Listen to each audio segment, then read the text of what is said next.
Hola, muy buenos días. Nuevamente con usted, Fe Viva, en su canal Dios y la religión católica. Primero que todo, vamos a decir esa oración que a mí me gusta tanto de San Francisco de Asís, que dice: Señor, hazme un instrumento de paz, que donde haya odio siembre yo amor, donde haya injuria perdón, donde haya duda fe, donde haya desesperación esperanza, donde haya oscuridad luz, donde haya tristeza alegría. Oh Divino Maestro, concédeme que no busque ser consolada sino consolar, que no busque ser comprendida sino comprender, que no busque ser amada sino amar, porque dando recibo, perdonando es como tú me perdonas, y muriendo en ti nazco para la vida eterna. Amén.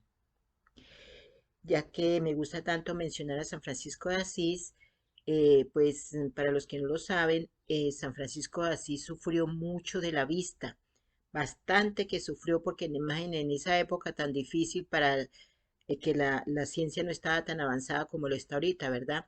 Él sufrió de una enfermedad llamada tracoma. Eh, debido precisamente, no sé, hay testimonios en la historia de que dicen que pues se han encomendado a personas que han estado muy malas, prácticamente ciegas, eh, han pedido la intervención de San Francisco de Asís y se han curado. ¿Ok? Eso es un comentario como para hablar un poquito de San Francisco. Entonces, en el video anterior, a ver, en el video que le hice un llamado a participar de la consagración, con oración en la consagración de Rusia y Ucrania por el Papa Francisco, pues, o sea, pienso que tal vez fallé un poquito, porque en realidad no tenía conocimiento de, o sea, el Papa, suponemos, la Santísima Virgen pide la consagración de Rusia expresamente para la conversión de ese país y que sirva, ayude a todo el mundo, ¿verdad? Pues resulta que el Papa Francisco, ustedes me escucharon en el video anterior que yo estaba como dudosa cuando les dije que los obispos tal vez no participaban todos y lo que sea, ¿cierto? Pues lo que pasa es que también, digo yo, me enteré después, por eso no lo mencioné, por eso me atreví a hacer ese video anterior. Mencioné después que el Papa Francisco llamó a todos los obispos, pero para la consagración a al Sagrado Corazón de la Santísima Virgen, de Rusia, Ucrania y de toda la humanidad. Eso sí, ya después, cuando yo me enteré de eso, ahí sí no me gustó para nada, porque ahí está manifestando lo que él siempre ha sido, cuando él ha hablado de la fraternidad, ¿verdad? Entonces, o sea, pienso que hay algo no muy claro ahí, pero igual yo simplemente no sé qué tanto, como les dije anterior, no sé qué tan complaciente va a estar la Santísima Virgen con esta consagración, porque yo sí soy del parecer que esa consagración debe ser hecha por el Papa Benedicto XVI, ¿sí? Lógico que el Papa va a participar de lejos, él no se va a mover de su sitio, simplemente va a orar como igual lo van a hacer muchos o tal vez lo vamos a hacer muchos, pero él no va a estar ahí, él no va a dar la consagración, ¿verdad? Quien lo va a hacer es el Papa Francisco. Entonces, yo pienso que eso debería hacerlo el Papa Benedicto XVI. Pero bueno, si lo hace el Papa Francisco solo, les recuerdo, como solo Dios sabe que si va a estar complacida con esa consagración. Entonces, con base en la información de que la consagración no es, pienso, no es como la Santísima Virgen la está pidiendo, entonces no quiero que por un llamado que yo hice muchas personas vayan a caer en algún pecado, ¿cierto? Por participar directamente, hacer comunión con el Papa Francisco en esa petición. Entonces, simplemente podemos orar. Yo por lo menos digo, oremos por la paz de Rusia, por la paz de Ucrania. Oremos, porque eso es muy independiente de esa consagración a la larga, ¿verdad? Muy bien. Y solo el tiempo dirá qué tan eficiente fue esa consagración, ¿ok? Muy bien. Ahora, el tema de hoy es para complementar el video anterior en el que hablé de la duda en la fe, ¿cierto? Porque pues no quise que eso fuera a quedar tanto en el olvido. Perdón, no quise que eso fuera a quedar como a medias, esa información, ¿verdad? De la duda en la fe. Entonces lo voy a complementar con este video a continuación, ¿cierto? Suceden cosas, nosotros tenemos muchos momentos de duda de la fe, de nuestra fe. Eh, O sea, a veces surgen preguntas que nos hacen luchar contra lo que creemos. O sea, eso de luchar con la fe no es un signo de debilidad, es evidencia de tu humanidad. Los hombres y mujeres en la Biblia nos muestran esto. Este título es los personajes, el título de este video es personajes en la Sagrada Biblia que tuvieron dudas de fe, ¿cierto? Entonces, tú no te sorprendes cuando tu fe sea desafiada como un combate de lucha libre, ¿cierto? La Biblia nos dice que luchemos la buena batalla de la fe. Y ganar un combate de buena fe puede incluso hacerte más fuerte. Lo digo por experiencia, ¿verdad? Entonces, por eso quiero darles algunos personajes bíblicos que lucharon con su fe y ganaron, ¿correcto? Muy bien. Entre esos personajes bíblicos tenemos Juan el Bautista. Sí, ya saben quién es él, ¿verdad? El famoso predicador del desierto que fue enviado para preparar el camino del Señor, comenzó confiado y seguro. Cuando hablaba de Jesús dijo, miren, el Cordero de Dios que quita el pecado del mundo. Y he visto y testifico que este es el elegido de Dios. Miren esas palabras tan seguras, ¿verdad? Pero cuando se encontró en la cárcel, cuestionó si Jesús era realmente el Mesías. Miren, si quieren lean la cita bíblica, ¿verdad? Dice, y fue cuando Juan envió a sus discípulos a preguntarle a Jesús si era el indicado. Anteriormente lo había afirmado, ¿verdad? Pero cuando se vio en la cárcel como que ya tuvo dudas, ¿verdad? Entonces Jesús respondió con evidencia para que Juan pudiera tener su profesión de fe. Ahora, Pedro, ni se diga este Simón Pedro. Este fue uno de los 12 discípulos originales de Jesús, ya todos lo sabemos. Pedro es conocido por su audacia. Fue Pedro quien fue alabado por Jesús por haber recibido la revelación del Padre de que Jesús era el Hijo del Dios vivo. ¿De acuerdo? Pero cuando Jesús fue arrestado, Pedro luchó entre la fe y el miedo. Acuérdense, él negó conocer a Jesús con maldición y juramento. Pedro había estado tan seguro de su fe antes de que ese suceso ocurriera. Jesús sabía que realmente no lo era. Jesús había predicho la negación de Pedro. Acuérdense que él lo dijo, Pedro, me negarás 3 veces, ¿cierto? Y oró para que la fe de Pedro no fracasara y no lo hizo. Ese pedacito, recuerden, eso, por eso de que oró para que la fe de Pedro no fracasara, es lo que hace que mucha gente en este momento pues defienda a capa y espada al Papa Francisco, ¿verdad? Bueno, eso es un comentario en parte. La fe de Pedro lo trajo de regreso a Jesús, quien no solo lo reconcilió, sino que le pidió que alimentara a sus ovejas. Esto puede ser lo que va a ocurrir con el Papa Francisco. Yo por lo menos siempre digo, oremos por el Papa Francisco, porque él necesita nuestras oraciones para que no se deje perder, para que no deje que su fe se pierda completamente y tenga momento de arrepentirse, ¿verdad? Otro, Elías, Antiguo Testamento. Es conocido por profetizar la sequía y posteriormente ser alimentado por cuervos y viudas antes de su desafío épico a los profetas de Baal en el monte Joret. Su fe hizo que el Señor respondiera con fuego. Elías mató a todos los falsos profetas y luego profetizó la lluvia. Pero cuando la esposa del rey Jezabel se enteró de todo esto, ella amenazó la vida de Elías. La humanidad de Elías entró en acción mientras corría por su vida. Se sentó bajo un arbusto de escoba luchando con su fe y rezando para morir. Fíjense ustedes. Entonces el Señor respondió con compasión, alimentándolo, cogiéndolo con gracia y dándole un nuevo propósito antes de que lo llevaran al cielo en un carro de fuego. Sí, eso no es fantasía, eso de que lo llevó al cielo en un carro de fuego. Eso es otro tema, ¿verdad? Muy bien. Tomás, ser un discípulo de Jesús no lo convirtió automáticamente en un gigante de la fe, acuérdense. Tomás fue conocido como Tomás el Dudoso. Es el que yo anteriormente les dijo que era innato de leer, es su naturaleza, ¿cierto?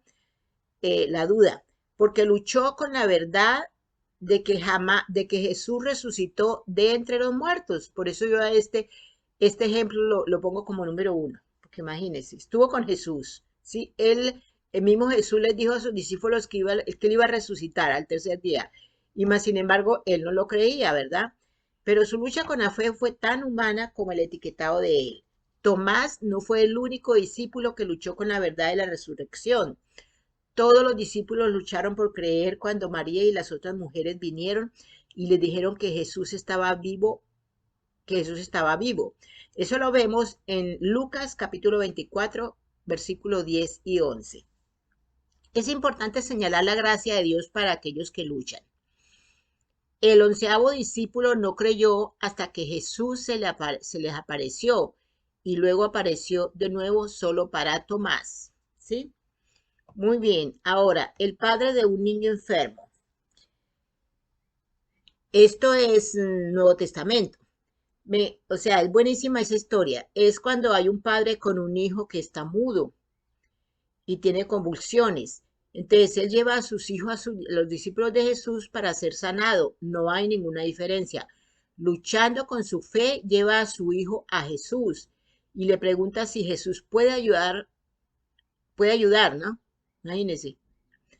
Entonces Jesús apunta a su fe, pero sabiendo que él está luchando con su fe, el padre responde honestamente pidiendo ayuda para ganar su combate de lucha de fe con las palabras, creo, ayuda a mi incredulidad. Y Jesús trajo la victoria. Jesús nos ayudará a ganar nuestros combates de lucha por gracia. Conmigo Jesús fue muy generoso por permitirme salir de esa duda tan rápidamente, ¿no? Gedeón. Israel estaba en problemas cuando Dios se acercó a Gedeón, declarando que él era un poderoso guerrero y lo llamó a salvar a su pueblo de los madianitas. Pero Gedeón se resistió a las palabras y a la llamada. Gedeón estaba luchando con su fe, teniendo preguntas similares a las que tratamos. Se preguntó, si el Señor está con nosotros, ¿por qué nos ha pasado todo esto? Sintió que Dios lo había abandonado, pero clamó por valor. Esa pregunta muchas veces, en muchas partes, las personas nos la hacemos, ¿verdad? Católicos y no católicos, ¿verdad? Entonces, la petición de gracia de Gedeón fue contestada abundantemente y él cumplió su misión guiado por el Señor. Antiguo Testamento, Moisés. Una de las figuras más prominentes en la Biblia sufrió muchos combates de lucha de fe. Luchó por creer que podía liberar a su pueblo de Egipto después de asesinar a un egipcio y ser rechazado por sus hermanos hebreos. Después de esto, corrió, hacia el desierto hasta el momento en que el Señor se le apareció en la zarza ardiente. Pero cuando Dios lo llamó para volver de donde había huido, luchó con su fe con preguntas como esta. ¿Y si no me creen o no me escuchan? Moisés luchó con la respuesta de Dios, alegando que no podía hablar en público. Frustrado con Moisés, el Señor le permitió que su hermano Aarón lo ayudara. Cada combate de lucha con la que Moisés se encontró tuvo la gracia de Dios. Vamos a ver a David. Imaginen esos personajes. David era conocido como un hombre según el corazón de Dios, pero David no era ajeno a la lucha con su fe. El libro de los Salmos está lleno de preguntas y su dolor. Por eso a mí me gustan tanto los Salmos, ¿verdad? Todo eso son cánticos de David, ¿verdad? Todo es referente a la vida de él, ¿verdad? Así como de sus victorias. David luchó con su fe después de que Nabal trató a sus hombres de manera incorrecta. Una vez más, cuando Ziklag fue destruido, se llevaron a sus esposas y sus hombres hablaron de apedrearlo. Además, hubo un momento en que se quedó en casa después de la guerra. Cometió un adulterio con Betsabé y mató a su esposo. Imagínense lo tan grande que hizo. Y mató a su esposo después de descubrir que estaba embarazada. Y estos son solo 3 ejemplos. Imagínense todo lo que hizo este hombre, ¿verdad? David siempre emergió de sus combates de lucha de fe adorando al Señor. Muy bien, vamos con Jonás. ¿Se acuerdan el de la ballena? La historia de Jonás es conocida por muchas cosas, incluyendo cómo se escapó Jonás cuando Dios lo llamó a predicar la destrucción de Nínive, el gran pez que se lo tragó, cómo fue escupido en tierra firme, cómo finalmente obedeció y cómo se refirió Jesús a él como signo. Pero el motivo de la lucha de Jonás con su fe se explica claramente en el capítulo final del libro con una planta. Jonás no luchó con su fe porque lo que Dios le pidió que hiciera fue difícil, pues Jonás quería que Nínive fuera destruida, pero Dios tuvo misericordia de él. Jonás luchó con su fe porque sabía que Dios iba a ser amable y compasivo con aquellos que sentía que no se lo merecían. Vamos a ver a María y Marta. María y Marta. Jesús pasó mucho tiempo con esas dos hermanas. Esto es el Nuevo Testamento, por supuesto, ¿no? Junto con su hermano Lázaro. Ya nos conocemos toda la historia de Lázaro. Lo siguieron, lo sirvieron, lo escucharon, pero todavía luchaban con su fe. Su hermano se enfermó cuando Jesús estaba fuera de la ciudad y enviaron por él. Pero Jesús no vino de inmediato. Lázaro murió y las hermanas lucharon con pensamientos como, si hubieras estado acá, él no habría muerto. ¿Sí ven? Jesús les recordó que él era la resurrección y la vida. Creyeron hasta el último día, pero lucharon con él en ese momento. Porque Jesús es quien dice ser. Lázaro resucitó ese mismo día. Ahora vamos a ver a Jeremías, Antiguo Testamento. Jeremías, conocido como el profeta afligido, es uno de los profetas mayores de la Biblia. Israel estaba en un mal camino cuando fue llamado, y él luchó con el llamado cuando fue llamado, pues él luchó bastante, ¿verdad? Él clamó que no sabía cómo hablarles, pues porque era una persona muy joven todavía. Pero Dios respondió su lucha con empoderamiento. Él le dijo que no dijera que era muy joven, que no tuviera miedo. Y luego Dios lo tocó poniendo sus manos en los labios de Jeremías. Así como Jeremías podemos ser empoderados en medio de nuestra lucha. Abraham, Antiguo Testamento, es conocido como el padre de nuestra fe. Recuerden, ¿no? Me sentí intimidado por la fe de Abraham hasta que supe cuánto luchó con ella y cómo la lucha no le impidió recibir de Dios. La Biblia nos dice que porque creyó en Dios fue hecha justicia. Suena instantáneo y sencillo. Sencillo, sencillísimo. Simplemente por creer en Dios. Muchas personas decimos, creemos en Dios, pero actuamos totalmente correcto a esa creencia, ¿verdad? Lo contrario a esa creencia. Sin embargo, le tomó a Dios decirle a Abraham la promesa 7 veces antes de que Abraham estuviera completamente convencido. La sexta vez que Dios prometió, Abraham cayó boca abajo y rió. Después de esto, Dios le dijo que nombrara al hijo Isaac. Dios le dijo que nombrara a su hijo Isaac. Para los que no saben, Isaac significa risa. ¿Sí? Esto me da una gran esperanza. Abraham es un ejemplo de que incluso si seguimos luchando, podemos ganar. No desfallezcamos. Ahora vamos, Sara, la esposa, también Antiguo Testamento. La esposa de Abraham pasó su propia lucha de fe mientras Abraham estaba pasando por el suyo. Estuvo estéril por muchos años y pasó como hermana de Abraham 2 veces ante reyes diferentes. 11 años pasaron después de la promesa de Dios para un hijo. Su lucha la llevó a un mal plan que terminó con el nacimiento de Ismael. Pero la promesa era que ella tuviera un hijo, no solo Abraham. 13 años después del nacimiento de Ismael, Dios declaró su promesa de un hijo 3 veces más para un total de 7. Después de la séptima vez, Sara se echó a reír, incapaz de imaginar tener un hijo a su edad. Pero nada es difícil para el Señor, eso lo sabemos, ¿verdad?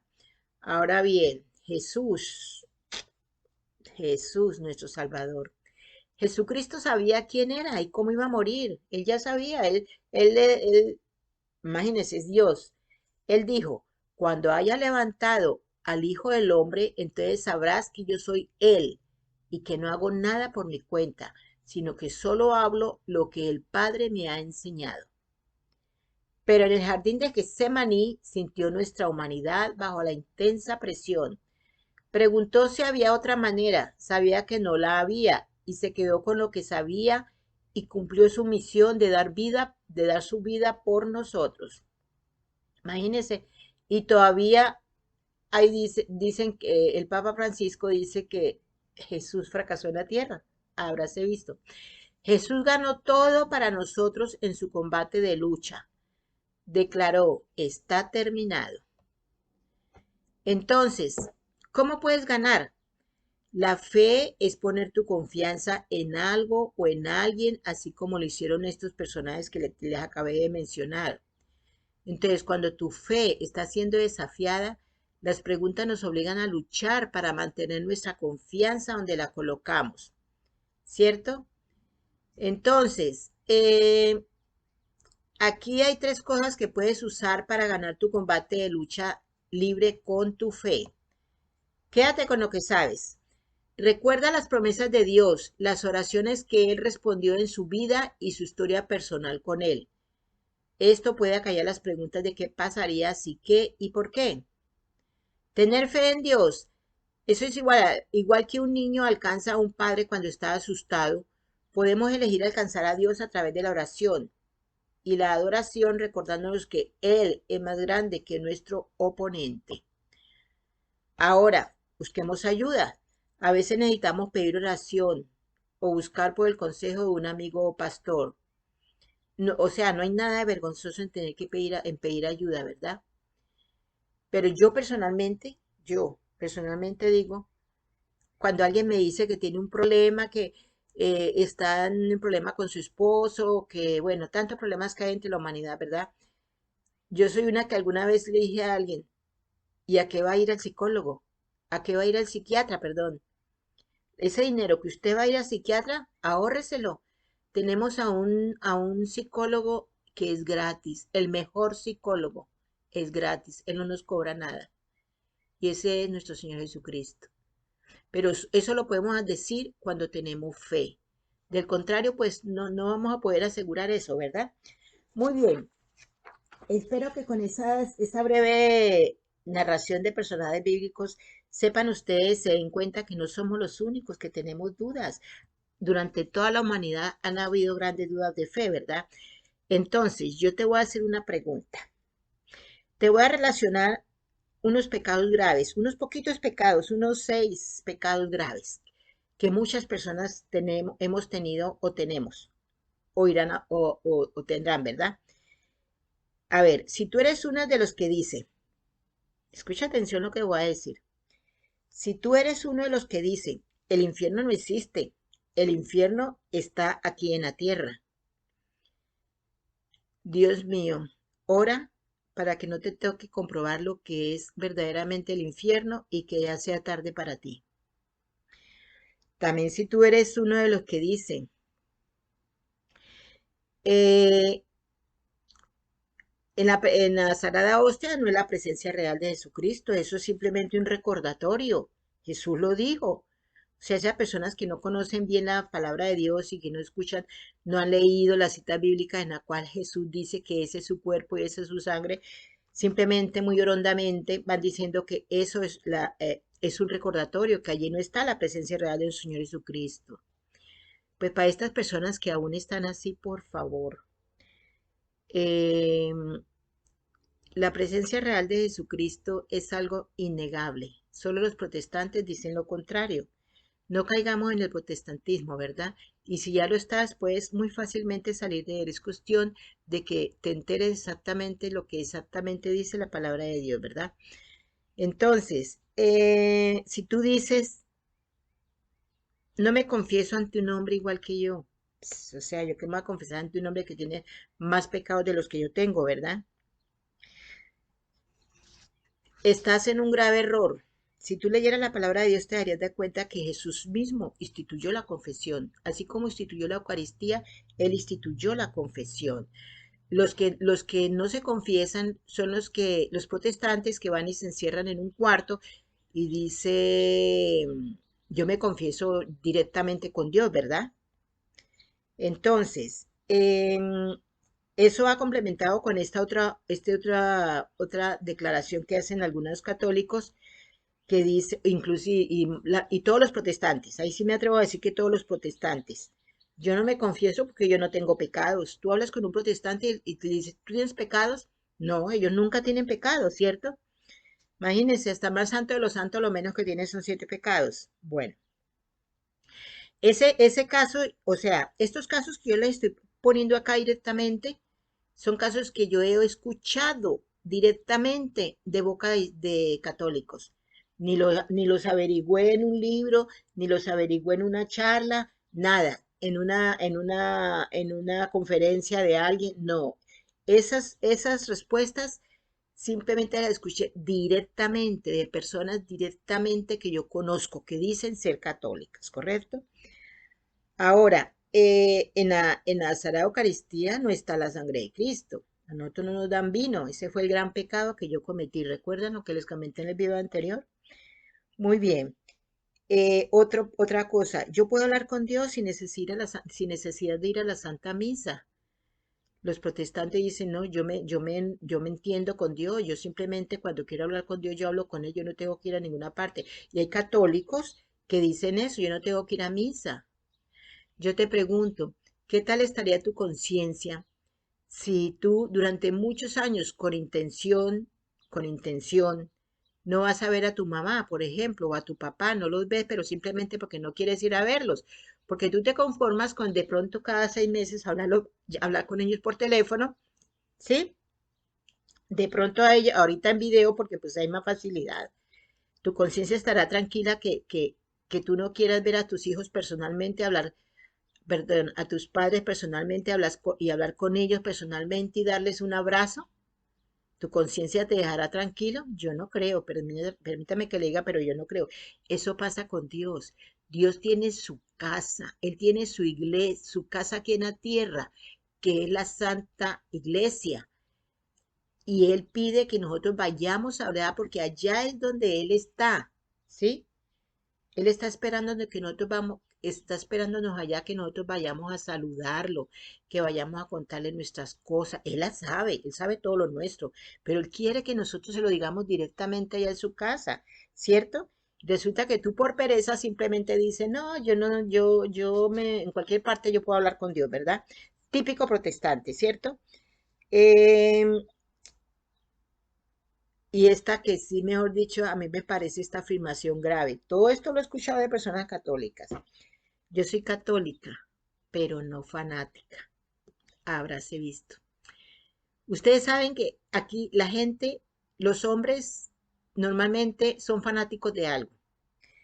Cantantes. Hay mujeres que se quedan sin pelo de tanto ir a gritarle a un cantante. Mejor dicho, casi se desmayan cuando van a ir a un cantante. Gritan, dan alaridos, mejor dicho, eso es lo que es el fanatismo, ¿verdad? En sí, son fanáticos de un cantante, de muchas cosas puede ser uno fanático, ¿verdad? Entonces, ¿qué sucede? Cuando la persona no es dada de ir a misa continuamente, a visitar a Dios, no es dada de confesarse, no es dada de comulgar, o sea, cuando no es dada a la cercanía de Dios, tranquilamente dice, no soy fanática, con orgullo. Y lo malo es que lo dice con orgullo, ¿verdad? Imagínense, yo personalmente digo, yo soy fanática de Dios. Yo no puedo dejar de ir a comulgar a recibir a nuestro Señor Jesucristo. No, o sea, me siento mal el día que no vaya. Lloro de la emoción cuando escucho hablar de nuestro Señor Jesucristo, de la Santísima Virgen. ¿Sí? Entonces yo soy fanática de mi Dios. ¿Sí?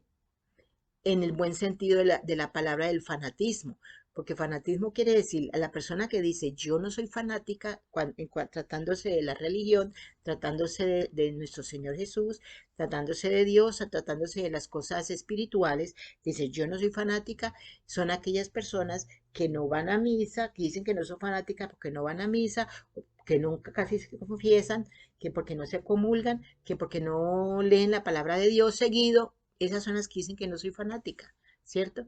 Yo, en el buen sentido de la palabra de fanático, soy fanática de mi Dios, del Rey de Reyes, de la Santísima Virgen María. Fanática en el mejor de los sentidos, ¿ok? Y debemos sentirnos orgullosos de que nos digan que somos fanáticos. Hay católicos que se ofenden cuando le dicen que es fanática porque la ven que va a misa o que reza el Santo Rosario y se ofenden porque le dicen, porque le dicen que son fanáticos, ¿cierto? No, no te ofendas. Si tú eres de las personas que cumples con Dios lo más que uno pueda cumplir, porque uno no puede, seamos honestos, uno no cumple el 100% de lo que Dios quiere de nosotros, ¿sí? Pero que cumplamos al menos un 70%, feliz que nos digan que somos fanáticos de Dios, ¿ok? Muy bien, espero les haya gustado este video. Em, Recuerden, compártanlo, muy importante, ayúdenme a evangelizar. Dedito arriba, entre más deditos arriba hayan, más la plataforma se encarga de anunciar mis videos. Y suscríbanse, muy importante. Entre más, si tú te suscribes, habrán personas que también se quieran suscribir, ¿verdad? Muy bien, les deseo un feliz día, una feliz tarde o una feliz noche y que Dios los bendiga.